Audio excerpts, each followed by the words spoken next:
There's a new social media challenge that is gaining popularity and raising concerns. This one involves taking an excessive amount of an over-the-counter drug and has already caused 3 teens to go to the hospital in Fort Worth. Fox 44's Brian Glenn spoke with a family safety expert about what parents should know.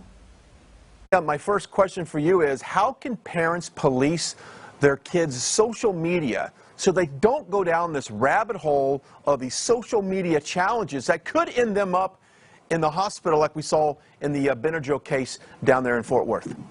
Well, it's going to start by parents being aware that these things exist. And it's not just a Benadryl challenge. In the last year, we've seen 5 or 6 really significant challenges pop up. Parents have to be aware that social media contains these types of risks, and therefore they've got to start talking to their kids. It's impossible for us to know every little challenge that comes up, every little dare that's coming up. We've got to talk to our kids about the realities of these challenges, why they're dangerous, and the things they have to be careful of, because otherwise there's too much. I mean, I looked up hashtag Benadryl. There were 5.4 million posts on hashtag Benadryl on TikTok, and that doesn't even include all the other challenges there are right now.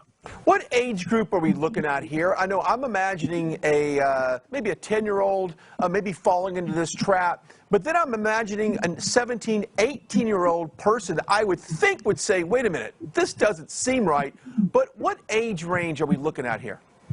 Well, you're right with saying starting around 10 years old. We're seeing some as young as 9. The problem is, ask yourself about the maturity of your child, and then ask yourself, why is your child on social media? Some people use social media just to look at what other people are doing, but a majority of our kids are using it as a way to feel valued in society. They want the likes, they need the shares, they're doing stuff to push the envelope. So if you know that your child is looking for things like that, those likes mean a lot. They're posting all the time. If they're not getting those likes, they're down.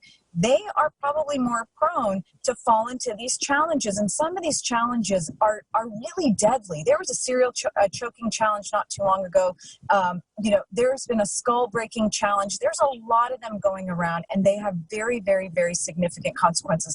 Not just potential physical harm, but actually criminal liability. So we need parents to be aware that these things are going on and talk preemptively to their kids. Absolutely. Communication is key here. Rania, thank you so much for your time.